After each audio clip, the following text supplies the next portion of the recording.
Нансран банзрагчийн зохиол Халахын гол тэргүүн дэвтэр 7 дугаар хэсэг. Гүн шөнийн харанхуй халахын голын сав газрыг нөмрөн авч голын ногоон бургас элсэн манхан үүргэлж эхлэв. Олон үеийг амар төвшин авиа шуугаангүй өнгөрөөж байсан нутаг ус энэ жилийн эхнээс буун дуунд байн цочин чичирч байгаа билээ. Энэ 5 сарын 11-ээс хойш өдөржин шөнөжин буун дуу тасархаан болж их газрын онгон хөрс суманд сийчүүлэн энлэн шаналж байна.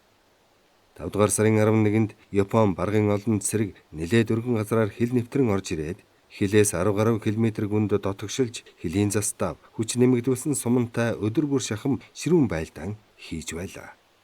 Хүч тэнцвэргүй энэ тулалдаанд манай хилийн цэрэг хүч нэмсэн сумангийн байлдагчид үнэхээр зориг баатарлагын гайхамшигыг үзүүлэн Японы халдан түрэмгийлэгчдийг халахын гол гатлуулалгүй 10 хоног барьж тогтоож байсан юм. Тамсаг болгоос ирсэн 6 дугаар морд дивиз зөвлөлт холбоод улсын буудлага миниметийн 1 батальон халахын голд тулж ирсэн дайсантай хэдэн өдөр ширүүн тулалдаан хийж Японы цэргийг үлдэн хөөж халахын голын зүүн талын ноёлох өндөрлөг газруудад ашигтай байр эзлэн авч баттай хориглолтод оржээ.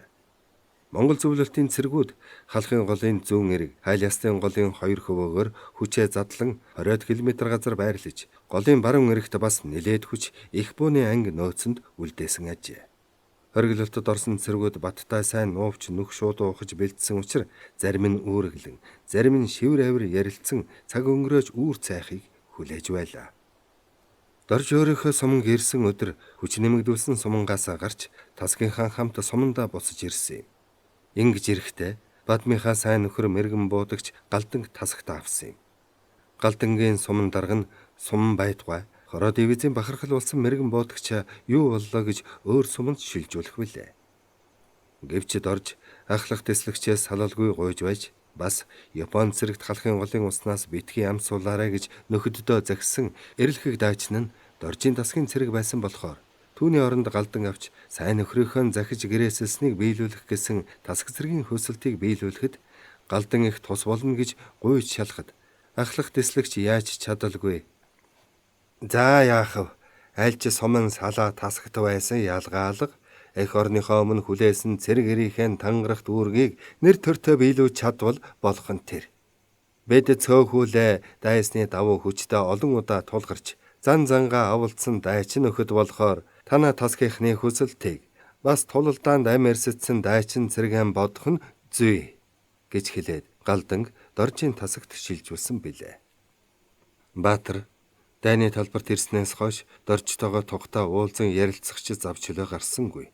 Тийм учраас өнөө шин дайсан довтлон сандаргахгүй намгүн байхаар нь Баатар нутгийнхаа дотны нөхөртөө хэдэн үг солиё гэж бодоод Сумангийн командын байранд Сорокийн улс төрийн удирдагч 2 хон үлдээгээд 1-р салааны байрууд явлаа.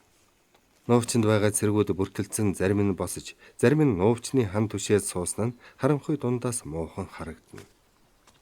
Баатрыг 1-р салааны байранд ирэхэд түүнийг ирнэ гэж хүлээж байсан юм шиг дорж их л баяртай байжээ.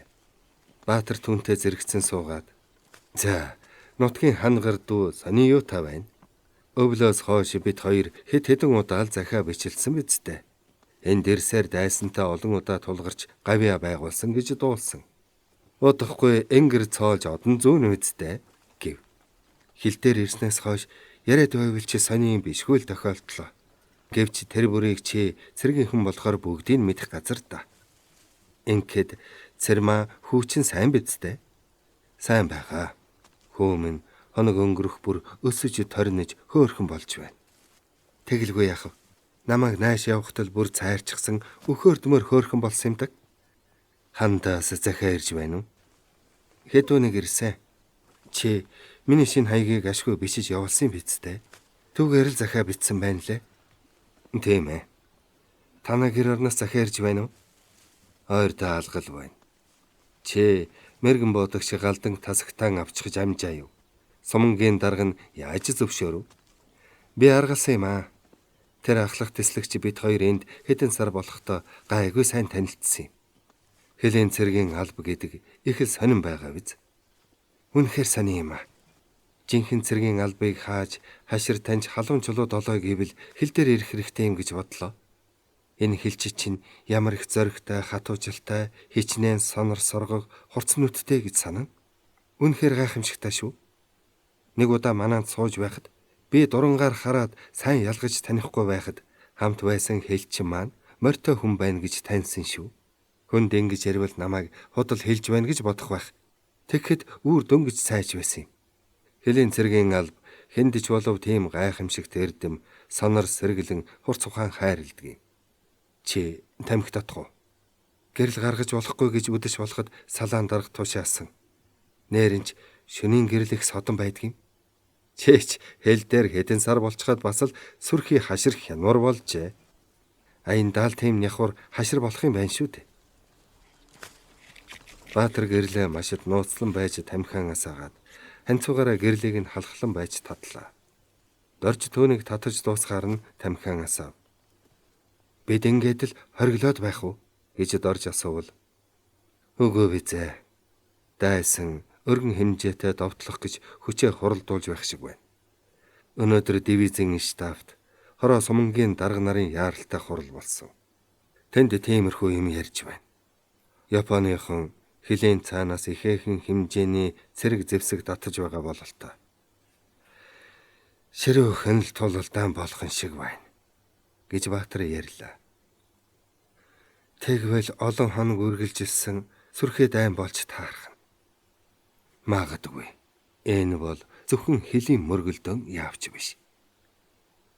Дайн хийх нь юунд хэрэгтэй юм бол? Энэ талаар ярилж их цаг хэрэгтэй. Товчхон хэлэхэд Японы эзэрхэх түрэмгийн этгээдүүд манай улсын өргөн уудам газар нутаг асар их баялаг мал хөрөнгөнд шунхааран хомхоо сэтгэлийн үүднээс ингэж өнгөлцөж байгаа юм. Тэглээгээд тэд чинь сансандаа хизээж хүрэхгүй шүү дээ. Манай нутгийн бүгдийг эсч гисэн энэ халахын голын хавьгазар Менингийн талыг эзлээд авчихвал тэдэнд бөөн олзол гэсэн үг. Энэ элсэн манх халахын голын хавийн нутгийн хөрсөн дор ямар гээчийн үнэт баялаг хадгалагдсан байгааг бүүн мэд. Газрын доорх баялаг гэж ярих юм болий. Энэ сайхан өвс ногоо ургадаг газар ногоо тарих юм бол хичнээн олон хүнийг хооллох. Үүнээс гадна дайн гэдэг бол ганцхан бусдын газар нутгийг булааж эзэмших гэсэн зорилго хадгалж байдгүй юм. Улс төрийн бодлогын хувьд ч гэсэн нөлөөлөх хүчин зүйл их байдаг юм. Тийм л юм байх та. Дайнаар булааж авна гэж оролдож байхаар энэ зэлүүд нутгаас баг зэргийг өгөөч гэж гуйвал дээр шүү дээ. Ястаа тийм. Гэхдээ бид төржилсөн нутгаас алах мэгч босдод өгөхгүй. Бусдын нутгаас сөм газрыг ч гордохгүй. Манай улс шиг ийм их газар нутагта баян улсч ховор бизээ. Түнэр харанхуй шөнийн тэнгэрийг хаг зүсэн гэрэлт сум цойлон нислээ. Новчинд байгаа цэргүүд бүгд л сэртэсгийн гэрэлт сумын хойноос дагуулan харав. Гэрэлт сум тэдний сумангийн хоригдсан газраас зүүн хойгоор нисэн өнгөрлөө. Тэр хаваар Японд довтолж байгаа юм болов уу гэж дорж асуувал Баатар чимээгүй сууснаа. Магадгүй юм. Би байлдааны тухай 3 жил заалгаж өөрөө 1 жил шахам цэргүүдэд заасан мөртөө байлдаан гэж жухам ямар янзтай байдгийг энэ дээрээ саяхан хэд хоногтол үзлээ. Харин чи намайг бодоход олон удаа буундуу сонссон хашир дайчин болжээ гэв. Дахиад гэрэлт сум хөөрлөө. Тэр сум төрүүчийнхээс нэлээд ойрхон сумангийн байга газрын дээгүүр өнгөрөв. Хэн ч нэг л биш болох нь би байрандаа очие гэж Баатар хэлээд бушуухан босоод явчихв. Дорж гэрэлт сумны хөөрхийг унтлан харлаа. Хурц цагаан зам татуулан явсаар замхарна. Гэрэлт сум дараалан хөөрч заримдаа мөргөлдөх төхөн зөрнө. Дайсан инхүү гэрэлт сум нисэх нь давших газрынхаа байдлыг мэдэх гэсэн юм уу? Үгүй бол эсрэг хоригдсан Монгол зөвлөлтийн ангиудын байрлалыг мэдэх гэсэн хэрэг визээ. Нуучны адаг орчим хэдэн бараан дүрс сүмэлзэн хоолоо аваарай гэх дуун гарлаа. Дорж тасгийнхаа хоолыг авахар явлаа. Нуучны адагт нэгэн хонхорт халуун тоогоо ирчихсэн байв. Тоогоочийн цагаан хувцас харанхуйн дунд бүдгхэн ч гэсэн цайран харагдана. Дорчтой хамт хоол авахаар очисон Бадам тогоочд ойртож, "Чиний наа цагаан хувцс чинь харанхуй шөнж гэсэн тодхон харагдаж байна шүү. Япончууд цагаан тугтай юм гин. Тэр цагаан тугны дунд нь дув дуурга улаан нар зурсан байдаг гэсэн. Чиний мандахар улаан нүр цагаан хувцс хоёрыг Японыхон алсаас хараад манай туг байна гэд андуураад шүүрээд авчих вий дээ" гэхэд хоолон авахаар ирсэн тасгийн дарга нар аяархан боловч хөгжилтэй инээлдэв. Тогооч уурлаж байгаа бололтой шуухтнаа, "Энд чинь өнөө увсын хилэмгээ шарав. Газрын хаанаас гараад ирэв. Хэдэн сар үзэгдэхгүй байсан юмсан. Бошоохон хоол авахгүй л явлаа шүү" гэж айлгав. За буянтай өглөгийн эзэм нь хоолон хайрл гэд Бадам хувингаа халуун тогооны тавцсан дээр тавилаа. Тогооч юмч хэлсэнгүй түүний толсон хувин руу таамгаар хэдэн шинэ хоол хийлээ. "Эн чинь арай л бага байна. Чи харанхуугаар далимдуулж дутуу хийлээ" гэж Бадам бас хэлэн болов. "За битгий дамшиглаад бай. Хэдэн хүнд хэдэн шанах хоол өгөө би нүдэ анаад ч мэднэ. Миний гарт тасаг цэргийн хоолны хэмжээ орчихсан юм. Айлв дараачийн тасаг нь" гэсэн тогоочийн дуу хөнгөнө. Бадам хувинтай хоол авч ирэхэд дорж хоёр талх аваад түүний хойноос явлаа. Харанхуй шин таамгаар хийдэг байх гэж санаад жаахан нэмүүлчих гэсэн чинь огт хөдлөхгүй байна шүү. Өдөрч хийсэн яг ийм л хэмжээтэй өгдөг юм. Нэрээ хэдэн хүний хоол хэдэн шанаг болдог нь түүний гарт орсон байхаа гэж Бадам замдаа ярьлаа. Олон жил тогооч хийхдээ хоолныхоо хэмжээ дамжааг тааруулж сурсан байлгүй гэж дорж хэлв. Тэр хоёр тасгийнхаа байрлсан гүн нуувчин дэрж хоолоон түгэв. Тэднийг хооллож байтал дахиад дайсны байрлалаас гэрэлт сум хөөрглөө. Бадам дээш харснаа Японыхан биднийг хоолоо гэрэлтээ идэг гэж санаад л гэрэлт сум хөөргөж байна шүү гэд халуун шүл шожгон тул сорно. Нуувчинд анх удаага л халуун хоол идэж байна. Сайхан байна шүү гэж нэг зэрэг хэлв. Эдний тасгийнхан хавраас хойш голын зүүн хөвөө элсэн махан дотор олон удаага хориглон хонохдоо хээр гадаа халуун хоол идэж байсангүй. Заримдаа заставын байранд очиж хоолно. Үгүй бол чансан мах боорцог талхнаар гол зогоож байжээ. Зарим үед хоолунд санагч байтугай өдөр шөнө дараалан тулалдаж байсан удаач бий. Цэргүүд оролдож байгаа юм шиг хоолоо бошуухан идчихэд дайсан довтолж магадгүй гэж санан байр байрандаа очиж харанхуй тийш ширтэцгээ. Эргэн тойрон агжиг хаяа шөнийн бяцхан шууд шулганан жиргэл дуулдана. Хориглолтын байранд гэрэл гэгээчгүй яриа хөөрөөчгүй болов. Дайсны зүгээс байс хийгээд л гэрэлт сумаар буудаж хавь орчноо гэрэлтүүлнэ. Тэгтэл хажуугаар нь нэг хүн мөлхөж яваа харагдав. "Эн чинь хэмб" гэж түргэн зантайгаараа Бадам асуугаад тэр хүний гараас шүүрэн авбал өнөө хүн өндөс хийж, "Өө, эн чинь манай салаа биш үү? Би бүр төөрч мөнгө наадал явж байна" гэх нь 3 дугаар салааны базрын дуу байлаа. "Базаргүй. Юу хийж мөлхөж яваа юм? Хараа айлын хүүхэн рүү хитж яваа юм биш үү?" гэж шоолон инээвэл базар хэлэх үггүй болж бандсан боловч угийн сэргэр болохоор, "За чалчаа минь хаяархан гим. Шөнийн дуу содон байдаг юм шүү. Нуувчнаас толгоогоо гаргаж болохгүй гэсэн даргын тушаалыг мартж орхоо юу?" гэд явах гэтэл Бадам гарыг нь лавшруулан барьж, "Толгоогоо гаргаж болохгүй гэснээс биш мөлхөж вэ гээгүй үсттэй. Чи хэний өв рүү орох гэж явна? Сайхан хүүхэн тас тэврээд унтаж байна гэж зүүдэлдэг гэсэн хараа тэгэд зүүдлээд тэр хүүхнээ тэврэх гэж мөлгөж явсан биш үсттэй" гэж даапаалахад базар гараа суух татан авч, "Битгий хуцаад бай. Миний явдал чамд ер нь хүртээлгүй шүү. Хувайл хичээж яв" гэж шазран хэлчихэд нууч өгсөн гүйх шахам явчихв. Базрын гэдэс гэнэт мушгин базалж дүүрээд байхаар нь нуучны адаг руу очиж бие засчхад буцаж явтал гэрэлцэм гэнэт мэлсхийн хөөрхөр навтасхийн хөвтөж мөлхөж яваад хилэмгийн шооч Бадамтай таарлцсан ажээ. Өстөө хүнтэй өлийн даваан дуулзна гэгчээр саксуу Бадмын салааны хажуугаар юунт нь тэгж мөлхөвдөө гэж базар өөрийгөө зэмлсээр салаан дээрээ ирж нуучны хан түшин суухта харанхуйг далимдуулан нөхтөхөн хоолноос ахиухан илүүчилсэндээ бас гэмшжээ. Базар тамсгаас хөдөлсөн тэр нэгэн шөнөөс хойш бөөн аимшигт баглуулчихсан билээ. Гэхдээ тийхүү айж балмагдж яваагаа Салааныхаа хиндэж сэдв ахуулаагүй бөгөөд хуучин шигээ цовоо сэргэлэн бай гэж хичээвч тэхээс тэгсэн юм шиг сэтгэлийг нь зовоосон хар дарсан зүүчийг аимшиг салалгүй дагсаар байгаа билээ. Тэдний суман газрын дунд өнгөрөөд хорооноос нь төрүүлэн байлдаан болж байгаа газар хамгийн түрүүн ирснийг дээрвгүүлсэн билээ. Халахын гол гатлах гэж байхад голын цаад бургасан дотор зэгсэн ширвхэн буудалцаж байгааг сонсоод л ясна хавталцаж зүрх нь пал хийж хүний нүд хариулан байж мориныхоо сугруу гараа хийж морион бөлгүүлээд морин огол харайхтай зэрэг зөв тал руу нь гулдаан унжээ. Ингээд ухаан алдсан болоод хэвтээд байвал ард тийш нь буцаана гэж хоромхон зур ботсон боловч унахтаа их л зөөлхөн унаж бас морин чих үргээгүй юмсанч.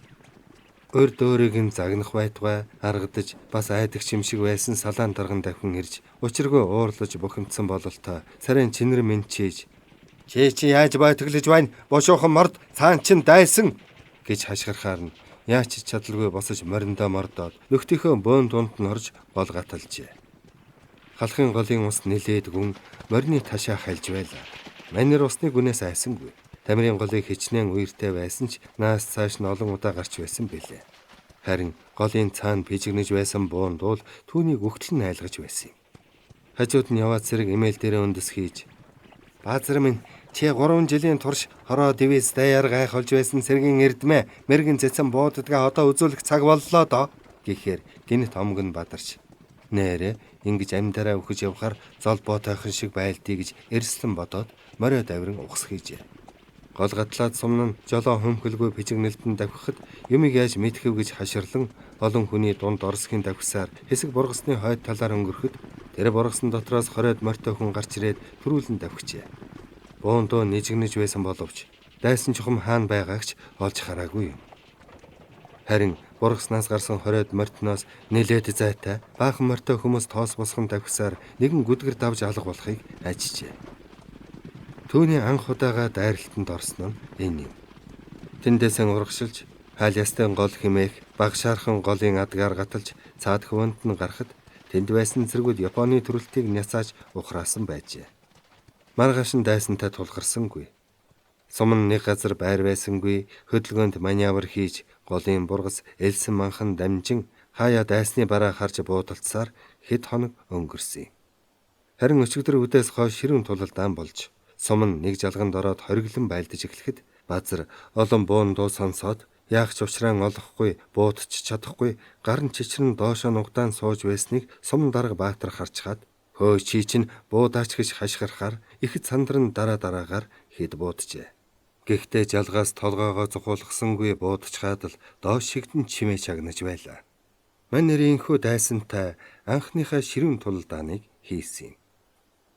Тэнгэрийг тужтан бүргсэн үе зайгүй одод тодоос тод гялалцсан.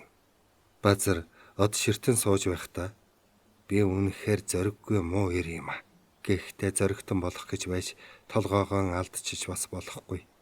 Ингэс хийгээд өчигдрийн тулалдаанд оролцсон шиг олны дунд явж байтал энэ дайн дуусах байлгүй. Олон хүн алж Баатар болох нь чи хаа байсан юм бэ? Хараа майл бодож явъя. Сайн нэр чи дуулах нь өнгөрсөн. Гэхдээ байлдааны газар муу нэр сонсохгүй явахыг бодъё. Айж сандарсан гэдгээл бусдад мэддэхгүй явах юмсан. Тэгэж бодсон ч болохгүй юм байна. Түрүүн өнгөрөө бадам намайг ганц түлсэн шүү. Чамаас өс хонзон авах цаг ирэх байлгүй. Тэрмос Аксу амтын хил дээр хэдэн сар сууж 1-2 Япон буудаж алсан юм гэнэлээ. Түүнийг шагнуулахаар тодорхойлсон гэж дуулцсан. Тэгээд л өнгөрч гайхуулж байхгүй юу? Түүний Баатар болох ч гайгүй хэвтэндээ гэж бодлоо. Нойр нөхөрч нүд нанилтаад болдгүй. Онтож байтал Япон хүрээд ирвэл яа. Нойр мөглөж байж амиач алдаж мэдэн гэж санаад нүдэ шүлсээрээ норгоод димэл од харав. Од харваж цагаан зурвас татуулан одлоо. Тэр цагаан зурвасыг хөндлөн огтолж гэрэлт сум цайллаа. Харвсан од гэрэлт сум хоёрын тийхүү зөрөлцөх нь их л сонин харагдана. Японыхан үе гэрэлт сумаар буудна. Тэр тоолонгоор базар толгой минь нуувчнаас гарчихвэ гэж доошоо нугтай. Ойролцоо байгаа нөхдүүд нь чухам юу хийж байгааг нь мэддэхгүй байв. Нэг хүн ая архан хорхирхан дуулдав. Мөн ч санаамар хүн юм да. Тэнийг хүн л дайсны онгойсон бууны амандор ингэж санаамар унтдаг байх гэж ботхоос инээд нь хүрв. Базар нойроо хүргэхгүй тулд дахиад л тэнгэр ширтлээ. Одод ярилцсаар л байна. Удаан харахаар зарим од ойр тоотч байх шиг, зарим нь холцсоор харагдахгүй болох шиг санагдана. Манай нутгийн одод мөн л ийм тод харагддагсан. Тамирынхаа хөндөд эрх дураараа давхиж яваавал ингэж тэнгэрийн од тоолон суухгүй шүү дээ. Манай голдож зон намартаа мөн ч сайхан шүү. Айл бүхэн гүү барьж тогоо нэрээдэл. Найрчингууд хотоос хотод амжин өдөржин шөнжин айрг арх ууж дуу хуур ханги наадал мөн ч сайхансан. Зэрэг тэрдэг жилээ би хайртай халиуныхаа дэлийг сомлон засаж нанжингахаа гөлөмтэй мөнгөн хэрэглэлтэй боржхон эмээлэн дохож аавынхаа тэмцэн ташуурыг барьж ээжийн ойж өгсөн торгон дээлийг өмсөд аймгийн наадамд очиход хоёр тамирын танихгүй хүүхнүүд бүгд л шохоорхон харж байсан шүү дээ. Би тэгэхэд яалаа. Таньдаг мэддгээр нь өөрийн сумын янжинг дагуулад наадам үзээд үдэш болохоор олны хөлнөөс дайжиж тамирын боргосонд орж жаргалан эдэлсэнсэн. Янжин надад их сайн хайнлахад дурт тайл байсандаг. Би л тоогоогүй шүү дээ.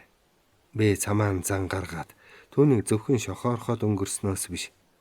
Одоо бодоход хүнд хань болохоор бас царай зүс эрч суманда толгой зохих хүүхэн юмсан. Өдөд аль хэдийн нэг юмтай ханилаа биз.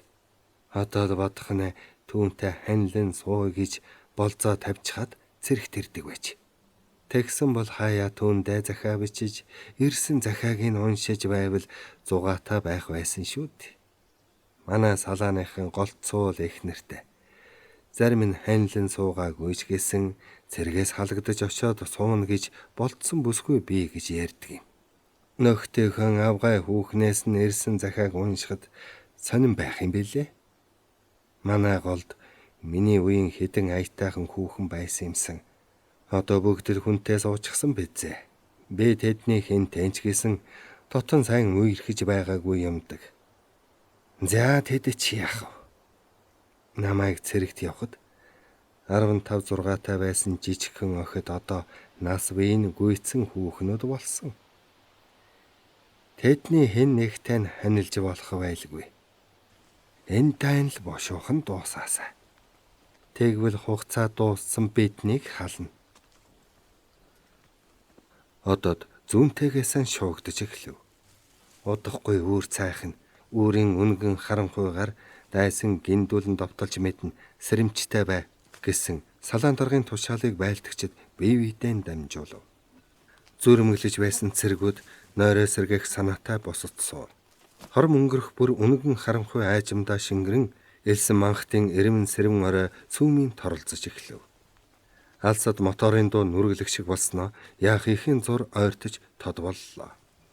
Чухам хаан дуугарч байгаа нь үл мэдэгдэх энэ моторын дуу байлдагчдыг баахан төгшүүлнэ.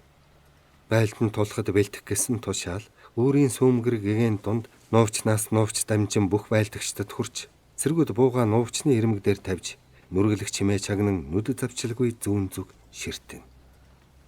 Өнөө нүргэлэх чимээ зүүн хойгуурч ихтэй дуугарч байснаа айжмдаа холдох шиг болоход цэргүүдийн төгшүүр төр зуурч гисэн намджээ. Энэ үеэ сумгийн командын байранд тагнуулж явсан байлдагчид ирж шүн дундаас хойш хилийн зүг олон машины гэрэл үе ойртон ирсэн тухай мэдээ авчирв. Тагнуулчдын ярихаар бол явган цэргийн хороо ихэр хүч сумгийн их зөмнөөс давшилтанд орохоор зэхэж байгаа бололтой. Баатрийн төгшүүрт мэдээний тухай Сорокинтой зөвлөн ярилцаад энэ мэдээг хорооны даргад хүргүүлээд дайсныг тосон байлдахаар шийдвэрлэжээ.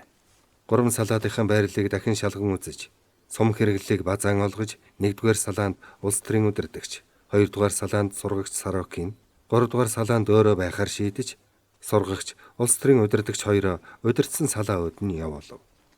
Үүр сайхан цайж алсын бараа харагдаж байхад толгойн сэргэлэхэд суулгасан нуус байрнаас дайсны явган цэрэг ойртож буй мэдээ ирлээ.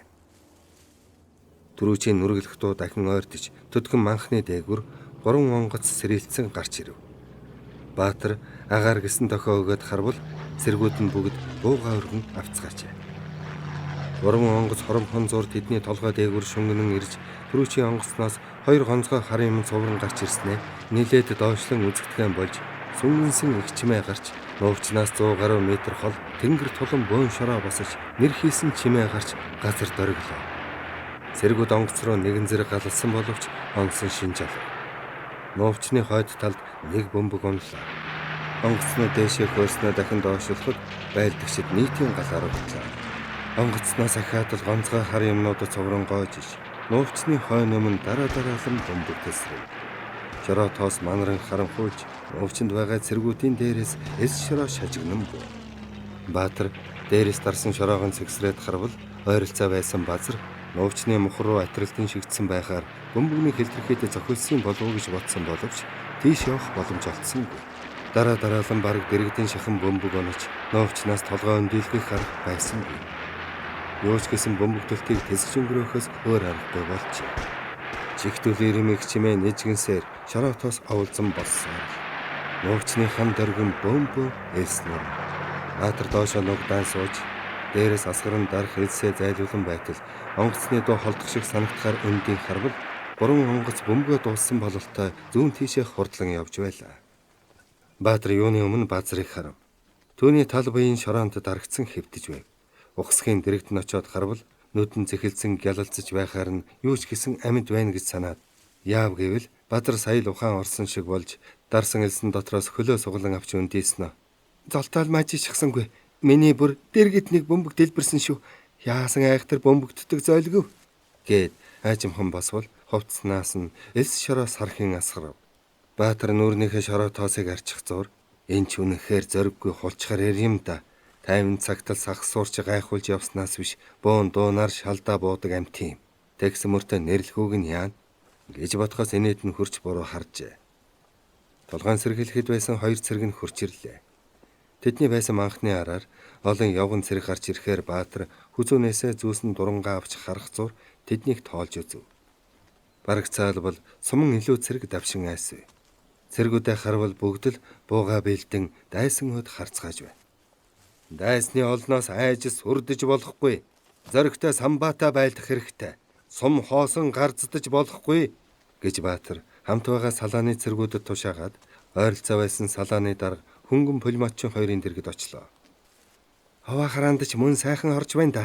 Буудах уу гэж хөнгөн пулеметчин асуувал Баатар давшин ойртож байгаа оргсаар л хувцастаа дайсныг дахин тоолох мэт харж байснаа. Жаахан ойртог. Гартаа баттайхан оруулсан нь дээр гэв. Японы явган цэрэг жагсаалаар алхаж явснаа нэгэн цэрэг шогшлоо. Тэгтэл тэдний араас их буугаар буудаж эхлэв. Японы явган цэрэг их бууны галын доогуур зориг орсон бололтой муухай орилолтон гүйцгээлээ.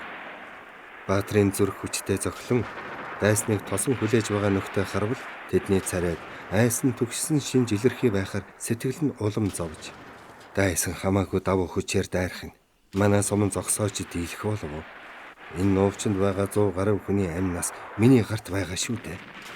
Үлэмж давуу хүчний өөдөөс тэмцэлдэн байж хайрын хүмүүсийн амийг хөнөөлөх нь яадаг вүлээ. Хорооноос ямар ч шийд алга тушаалгүй ухарч болохгүй. Юу ч гэсэн тулахаас өөр замгүй боллоо. Байлдааны явц ямар янзтай болохыг л харахаас өөр аргагүй боллоо. Сургах чаан дэрэгдээ байлгадаг байж. Одоо ганцаараа л бүх юмыг шийтгэхээс өөр аргагүй. Бид эх орноо хамгаалж байгаа ардын хувьсгалт улаан цэрэг болохоор юунаас ч айж шантрах ёсгүй гэд санаад дайсны хэрхэн зохих арга ухаанаа төлөвлөн бодлоо. Дээслэгч болохоо байла команд өгөөч гэж Баатар муухай ойрлов. Нээрэнч дайсан 100 метр ойртлоо. Баатар гараа огцомхон өргөж галлаад гэж цангилсан дугаар команд өгөхөд эхлээд хөнгөн пулеметын тачгнаж тэсэн ядан байсан цэргүүд нэгэн цэрэг буудлаа. Бусад салаадч дуугаа авалцсан мэт галлаж эхэллээ. Омгтой наргагүй гүйлдэж явсан Японы цэргүүд навтасгийн хэвтэж хариу гал нээлээ. Японы их бооны сум толгой дээгүүр сүнгэнэн өнгөрч нуувчнаас нэлээд зайтай тэсэрч байснаа алхамаар нуувчинд ойртон тусна. Баатар их бооны сум инхүү ойртож байгаад л сэтгэл их зовлоо. Японы их буучид хараагаан тааруулж байгаад дараачийн сум нь нуугчин тусахгүй гэхээс л ийхүү сэтгэл зовсон юм. Японы явган цэрэгч яах вэ? Ширүүн гал дөртөөд шууд улайран дайрхан болжээ. Гэсэн ч тэд босож хэвтээд л нуугч руу ойртохыг эрмэлзэн. Хоёр талаас харилцсан буудалцхан ширүүн болсон учраас бооны дуунд жихэн дөжрөн орчны газар утаа тоосон тунд бүртгэлцсэн бүрхэг өдөр мэт болов. Их бооны сум нуугч руу улмал ойртоод байлаа. Хэрв их бооны сум нуугчны дотор тесрвэл бид агаарт хийснэ гэсэн үг. Энэ олон аавын хөвгүүдийн амийг биел харивдсан шүү дээ. Намайг тушаал өгөхгүй бол энд нуугчндаан байсаар байгаад амиа алдна. Яахан зөв байлдааны үед ухаалаг зөв шийдвэрэл хамгийн шийдвэрлэнэ гэж сургуульд байхад багш нар маань зааж зөвлөж байсан. Би ямар ухаалаг шийдвэр гаргах болж байна? Ухрах уу, эсэргүүцэн тулалцсаар энэ жалганд эцсийн хүртэл байх уу? Баатар ийм бодоод чухам ямар шийдвэр гаргахаа хоромхон зур шийдэж амжаагүй байтал хөр дэрэгдэн шахам моторын дуу тажигна. Өндөсгийн харвал нуугчны хойд шувтрах үзүүрээр 3 хөнгөн хоёрт Японы цэрэг рүү галалсаар хар хурдаараа давхиж явах харагдав. Баатрын дотор нар гих мэт болж босон хараагаад суман миний хойноос гэж тэнхээгээр хашгиран нуугчнаас бүсрэн гарлаа. 3 дугаар салаа түүний командаар дайралтанд ороход 1-2 дугаар салаач дайралтанд оржээ. Япончууд цаашаа ань зовдон зогтоо. Хоёртоод зогтааж буй дайсны сүүлчийг гүйцэн хярган унгаахан тунч багтаа. Япончуудын амьд үлдсэн нь манхан тойроод талийжээ. 3 хоёрт хойноос нь хөөсөнгүй эргэхэд Баатар сумангийнхаа давшилтыг зогсоож байраа солихын зүйтэй гэж бодоод түрүүчийн нуувчнаас зүүн хойгоор байгаа гүдгэрийн баруун талаар байрладгийн билүү гэж бодож байтал хорон дарга давхин ирж "Танай суман энэ өмнөх өндөрлөгийг эзлэн авч тэндэн хоригл" гэж тушаа. Баатар тэр манхан аюултай эсхийг шалгахаар 3 байлдагч томлон явуулав. Дайралтанд орсон цэргүүд амьсгаа даран зогсож зарим нь газар тухлан сууцгаав. Баатар салаадын дарга нарыг дуудан ирвэлж саяын тулдааны тухай асуучлаа болов. Энэ тулдаанд сумангаас нь 2 хүн халагдаж 4 хүн шархтсан байжээ.